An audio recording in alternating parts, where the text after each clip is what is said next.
Buenas noches. Dedico esta conversación con el periodista Marcos Vizcarra de la revista Espejo de Sinaloa a mis amigos admirados del periódico El Debate, cuya fachada fue tiroteada por la delincuencia organizada, y uno de sus repartidores, que es Sergio Cárdenas Hernández, fue secuestrado, sigue sin aparecer, y vamos a ver de qué tamaño es el horror que está viviendo Sinaloa. Marcos Vizcarra, periodista sinaloense con aproximadamente 13 años de ejercicio y se desempeña, entre otros medios, en la revista Espejo de Sinaloa. Y Marcos, pues, ¿qué voy a contarte yo de lo que está sucediendo en tu estado? Que, por resumir, en los últimos 50 días, menos de 2 meses, caray, acusa una tragedia a causa de la violencia, la narcoviolencia. Van casi 300 personas asesinadas y un número, supongo más bien indeterminado, pero como de casi 300 o más desaparecidos, que normalmente en su mayoría terminan siendo privados de la vida. ¿No es así? Sí, aunque pues justo, ha sido una jornada muy intensa. Esto empezó el 9 de septiembre. Datos de la Fiscalía establecen que son más de 200 personas que han sido asesinadas, más de 230 personas asesinadas. A esas hay que sumarles los datos de personas que también fueron asesinadas, pues, pero que fueron catalogadas por la Secretaría de la Defensa Nacional como neutralizadas. Así es el título, el catálogo que le pone, ¿no? Entonces, aproximadamente hablamos de cerca de 300 personas asesinadas durante estos casi 2 meses. A ellos hay que sumarle, usted dijo unas cifras, son cerca de 300 personas alrededor, pero son 270 y algo personas que sumó la Fiscalía General del Estado, que suma la Fiscalía General del Estado como personas desaparecidas en Sinaloa durante el periodo que empezó el 9 de septiembre. Pero hay que recalcar que son personas que están con una denuncia formal ante la Fiscalía.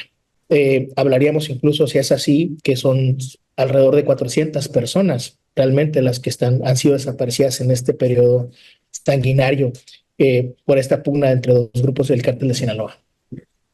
Bueno, a esta tragedia que afecta físicamente, por las cifras que nos das, pues como a 600 víctimas. Hay víctimas indirectas que son pues 600 familias. Claro. Y además a la saga delincuencial hay que sumar, por ejemplo, vehículos robados y vandalizados e incendiados, Uh-huh. muchos para ser usados en bloqueos. Tienes bloqueos para impedir o dificultar la movilidad de las fuerzas de seguridad. ¿Tienes alguna cifra en cuanto a vehículos? Sí, justo hace unos días documentamos en Revista Espejo que hasta el día del 9 de septiembre al 14 de octubre han sido robados aproximadamente, y estos son datos de reportes solamente en Culiacán, y eso quiero puntualizarlo, solamente en Culiacán, porque ese es donde más han ocurrido estos bloqueos. Nosotros documentamos a través del C4 que son exactamente 200, solamente los primeros 14 días de octubre son 297 casos, pero si sumamos más los de septiembre son 205 casos. Estamos hablando de un poco más, son 502 robos de vehículos del 9 de octubre al 14 perdón, del 9 de septiembre al 14 de octubre. Es una gran cantidad y usted lo menciona muy bien. La mayoría de los vehículos son utilizados para hacer bloqueos, pero hay otros vehículos que se utilizan por el crimen para hacer otras fechorías, ¿no? Pueden ser robos, pueden ser asesinatos, pueden ser desapariciones de personas. O sea, realmente lo que sucede con esto, y eso es un análisis que nos han compartido las autoridades, lo que sucede con ello es que los vehículos los utilizan para realizar acciones delictivas. Y son, insisto, son solamente en ese periodo, son 502 vehículos que fueron arrebatados, todos con violencia. Eso es importante también decirlo. Y estamos hablando solamente de vehículos como camionetas, carros, por ejemplo, pero habría que sumarle las motocicletas. Por ejemplo, solamente en el mes de septiembre, únicamente en el mes de septiembre y en Culiacán, fueron 38 casos, pero durante 40 días que en ese momento eran ya 61 motocicletas únicamente en Culiacán. Y las motocicletas tienen un mismo sentido, ¿no? Hacer fechorías, cometer actos vandálicos. Fue un periodo incluso donde se registraron una gran cantidad de robos a comercios en todo ese periodo. Tengo el dato también, por ejemplo, se lo voy a compartir. Hasta el día 14 de octubre teníamos y se registraba por parte del Centro de Control y Comando. En los primeros 14 de octubre se reportaron 205, pero en septiembre fueron 297 robos a comercios. Estamos hablando, pues, vaya, la misma cantidad, 500 robos que hubo dentro de tiendas, y hablo de todo tipo de tiendas de conveniencia, de tiendas departamentales, de tiendas de la esquina, de abarrotes, pues. Hablamos de tiendas de ropa, de una infinidad de cosas. Y la gran mayoría de los robos, también creo es importante decirlo, ocurrió en la zona central de la ciudad de Culiacán, en esas colonias que están en el centro, donde se encuentra la gran cantidad, la mayoría del comercio. Entonces, ha ocurrido, pues, cuando hablamos de la violencia en Sinaloa, y lo dijo muy bien, no solamente se trata de asesinatos y desapariciones, sino que se trata de una gran cantidad de delitos que se han cometido durante todo este periodo. Bueno, Marcos Vizcarra, el epicentro de esta violencia pues ha sido Culiacán. Sin embargo, en los días recientes, la violencia también comenzó a azotar en el principal centro turístico del estado, ¿no? En Así Mazatlán. es. Sí, fue un episodio muy violento el domingo pasado. Fue un episodio donde sabemos que ocurrió una persecución. Estaban persiguiendo a un hombre que iba arriba de una camioneta blanca, blindada.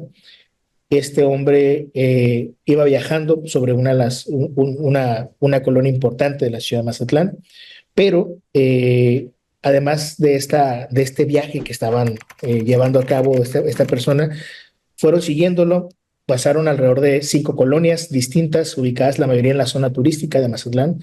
Hubo balaceras, de acuerdo con los reportes de la Secretaría de Seguridad Pública, hubo al menos 2,000 disparos hacia la camioneta, pero fueron hacia la camioneta y hacia quien se atravesara.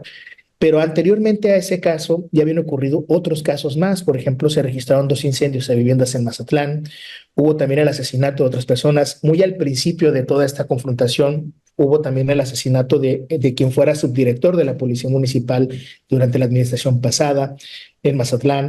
Y ha ocurrido, además, después de Culiacán, la ciudad donde más han ocurrido desapariciones ligadas o vinculadas a toda esta situación de violencia ha sido Mazatlán.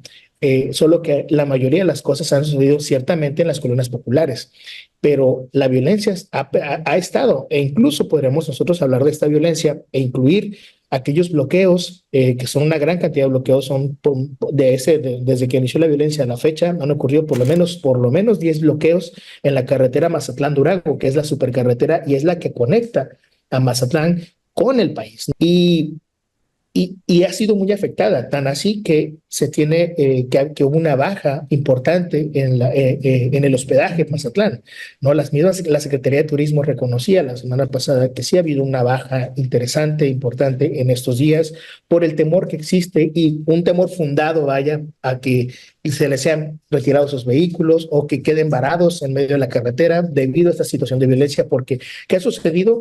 Han sucedido enfrentamientos y bloqueos muy importantes en puentes, en las zonas de puentes, donde se han utilizado tráileres, camiones de retroexcavadoras y otros más. Entonces ha sido una situación muy compleja. Y partiendo de que Mazatlán, el 80-85% de su turismo, del turismo que llega ahí, es turismo nacional y llega por carretera. Entonces es de ahí, pues, que exista ese temor. Pero dime, por favor,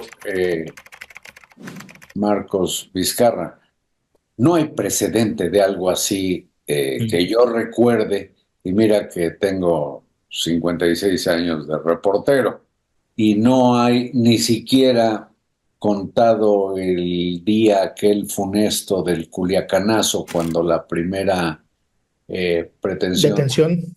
de detener a un hijo del Chapo Guzmán, ocurrió una tragedia de esta magnitud. Sin embargo, y esto es lo que te quiero plantear, Ignacio Mier, que es coordinador de la bancada de Morena en, en la Cámara de Diputados, dice que esta violencia es consecuencia de la gestión del exgobernador de Sinaloa, Francisco Labastida, quien dejó de ser gobernador hace más de 25 años o 24. ¿Qué piensas de esa afirmación? Creo que tiene una parte de razón, ¿no, Carlos? Y sí creo, porque esto que estamos viviendo hoy no se puede explicar como si hubiera nacido de un día para otro. No, desde luego. Pero, o sea, hablamos, incluso yo me iría más atrás, ¿no? Yo me iría con otros gobernadores. Sánchez Celis, por ejemplo, ¿no? Leopoldo Sánchez Celis, que fue padrino incluso de boda de Miguel Ángel Félix Gallardo, por ejemplo, ¿no? Que era su escolta, Miguel Ángel Félix, y que luego el gobernador se convierte en el padrino de bodas, por ejemplo. Pero eh, por un lado es eso, bueno, y con ello puedo decir que si estas redes criminales existen es porque existen unas redes de macrocriminalidad que acompañan y que han dejado crecer esto. Y hablo de una gran cantidad de gobiernos, incluyendo este, no es el único, incluyendo este, Están, incluyendo sus sexenios. sí, Entonces, claro. son los gobiernos los que han dejado crecer esta violencia. Bueno, y precisamente con eso que apuntas, si te parece, vamos a entrarle a algo que es muy especial en este caso, que es el papel que ha desempeñado el gobernador Rocha Moya en todo esto, porque todo indica que la violencia desatada es consecuencia de la reunión en que Ismael El Mayo Zambada iba a mediar en un conflicto político entre el gobernador y el exrector de la Universidad de Sinaloa. El tiempo de esta emisión se agota. Marcos, te pido que permanezcas acá y seguimos platicando. ¿De acuerdo? Gracias a Marcos Vizcarra, muchas gracias a ustedes y hasta mañana.